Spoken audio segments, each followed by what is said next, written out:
The people that murdered my mother and father when I was 3 years old, they claimed to be Muslim. You know, I took a gun, I put it in my waist.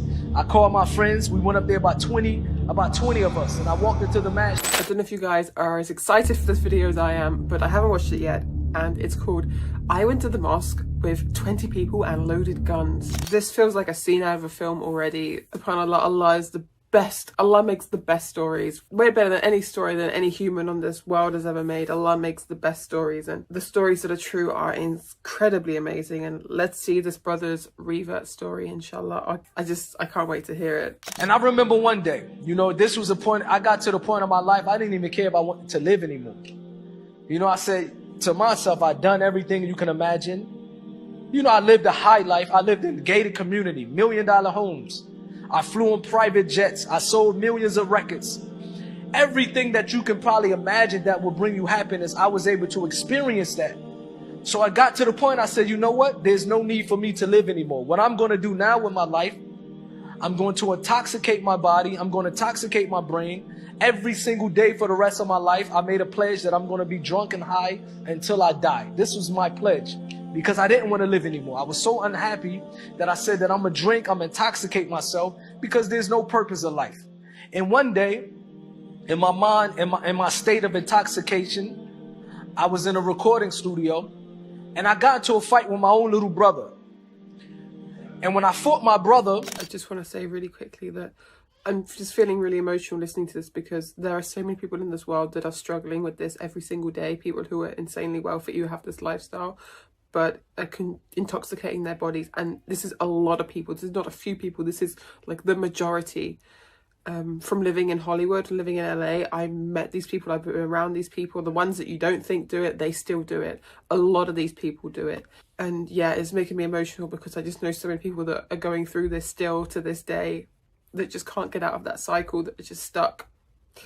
And yeah, it's really difficult. And alhamdulillah, the people that have managed to get out, just know that if you're someone listening going through that cycle, there is goodness the other side. When you can get out of that cycle, when you can live this kind of more minimalistic, religious style, spiritual lifestyle, with Islam especially, then you can get out of this cycle and you can live a much, much, much happier, fulfilled life. Unfortunately, I could have killed my own little brother.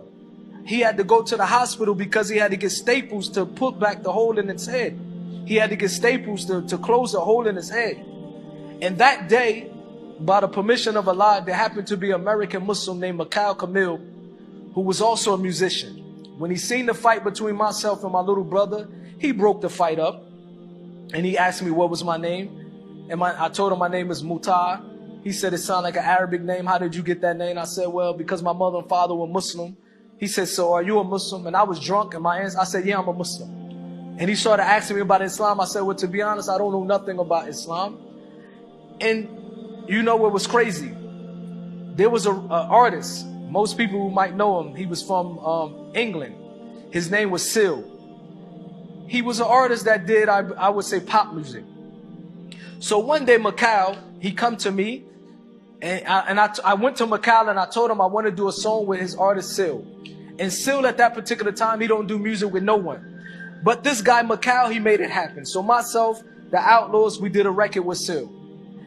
And when it was time to pay, the guy Mikhail, the brother Mikhail, he called me and he said, I have to send you the bill to pay. I said, how much is going to cost? He said, I don't want you to pay me money. He said, I want you to visit the mosque. I said, wait a minute, that sounds strange. You don't want me to pay you money? You want me to go to the masjid? He said, yeah, that's all I want from you. So I said, okay, no problem. After he kept calling me, I eventually accepted his invitation. Remind you, the people that murdered my mother and father when I was 3 years old, they claimed to be Muslim. So my entire life, I grew up with a negative mindset and thinking about Muslims. From my ignorance, I didn't want to be around a Muslim. I didn't really trust Muslims. So now this guy is asking me to come to the mosque. But I have no other choice because I have to pay him. So I remember calling my friends. I took a loaded gun. You know, I took a gun, I put it in my waist. I called my friends. We went up there, about 20 of us. And I walked into the masjid. And it caught me off guard. Because I seen things inside the masjid that I didn't see in the entertainment industry. I didn't see in my community. I seen brotherhood that I didn't know, that I didn't believe can exist.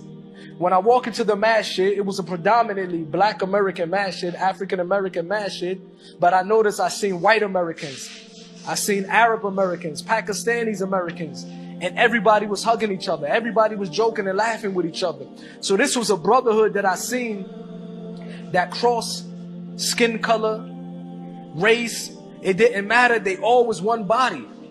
And that was different growing up in church. In church and growing up in America in church, if you go to this church, it's either all black church, or it's a white church, or Korean church, Asian church. You never really see multicultures within a church in America. So this was the first time I entered a place of worship, and I seen people from all different color, all shades, all race, different languages, but they all treated each other like brothers. And prayer time came, and this brother told me to pray. I told him I don't know how to pray. I told him I never prayed in my life. And I remember his words.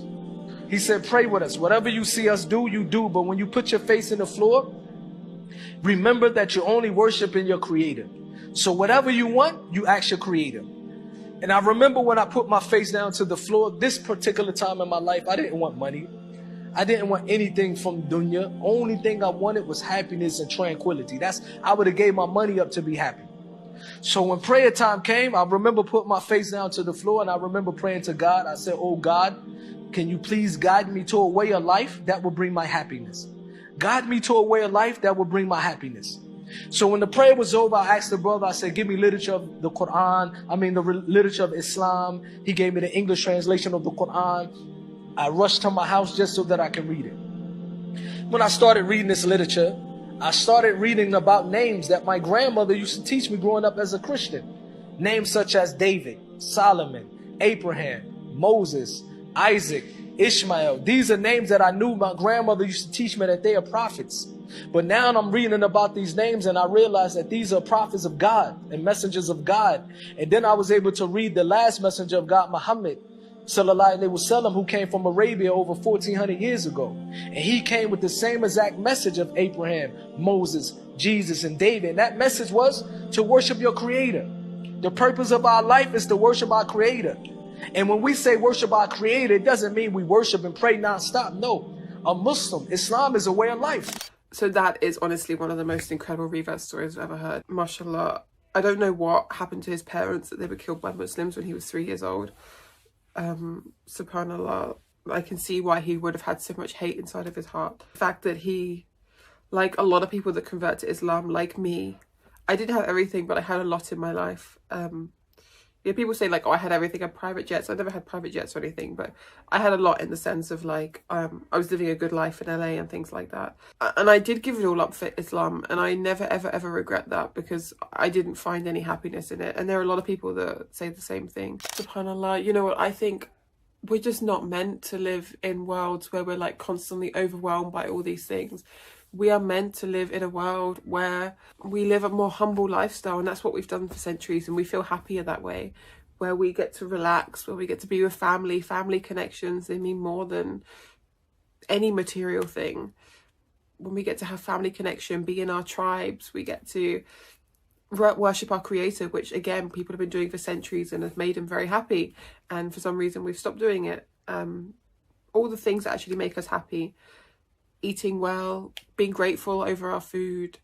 I'm currently doing this challenge at the moment where I've stopped scrolling, so I'm doing a no scrolling month, and I'm nearly at the end of the month, but it's been going really well, alhamdulillah. I've just been reading books, so I looked at my phone and I figured out how long I spend scrolling on Instagram, and I've replaced that time with books, and I've finished so many books, and inshallah I'm going to make a video on that as well. But living that kind of lifestyle suits us more. Like, we get overwhelmed when we're scrolling on social media too much. Reading books is so much better. It's so much better for your mind. You can actually relax. I feel more relaxed when I'm reading books, alhamdulillah. But this brother's story is incredible. And to the brother that told him that he didn't need to pay, he had to go to the mosque. Oh my God, may Allah reward you immensely. What an amazing brother. What an amazing brother. I cannot get over how amazing that action is. Muslims are so incredible, and Muslims are constantly doing these amazing acts of kindness. I mean, so many people have done them for me, and they go unnoticed because Muslims don't go to the hilltops and start shouting, I'm so amazing, I did this thing. You know, they keep it under wraps. They don't talk about how amazing, the amazing things that they've done. And it's not until you get into the community that you realize that there are people that are constantly doing amazing things for each other like this. Because my initial reaction when I heard that is, people don't do that. But actually, if I really think about it, yes, they do. Muslims do that. Muslims do things like that where they say, no, you don't need to pay, just go to the mosque. I've had so many Muslims do this kind of thing with me, obviously not the exact same thing, but have said to me like, oh, don't pay or just make prayer for me or whatever, you know, like Muslims are like this. They do go out of their way to do good deeds for people. And I was listening to Omar Solomon recently, and he was talking about how every single day the angels are writing down what charity we've given. And he said, make sure that there is never a day that goes by where they write 0, where we haven't given any sadaqah. And I was like, that hit me so hard. I was like, yeah, even though it's just £1 or $1 or whatever, we should be giving sadaqah every single day. We should be going out of our way to do these good deeds every single day.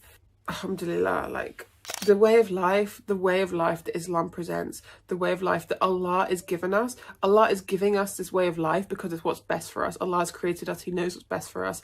And he has then sent the Quran. He sent the Hadith. He sent an amazing scholarship of millions of people that have written about Islam to enable us to live a way of life that makes us happy and that suits us. And that way of life is Islam, and it's all there. It's all there. You just have to go into the books. You just have to go into the videos, because we have YouTube now, alhamdulillah. And you just have to find it, and you will find the happiness. You'll find the fulfillment. That is a guarantee.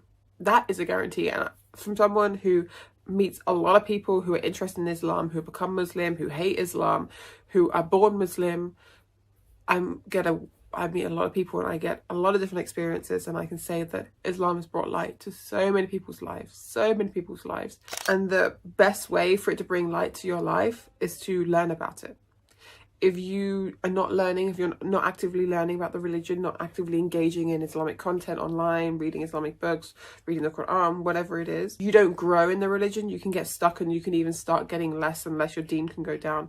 You just need to keep learning. Like, I did a big spend recently with Cube Publishing. They have a lot of amazing Islamic books, and I've been reading Islamic book after Islamic. I've been reading lots of Islamic books, and it's just made my heart so much, like I've had so much more peace in my heart, alhamdulillah. And it's life-changing. Like, watching Islamic content every day, reading Islamic books every day, it changes your life, alhamdulillah. And you guys are watching. Assalamu alaikum.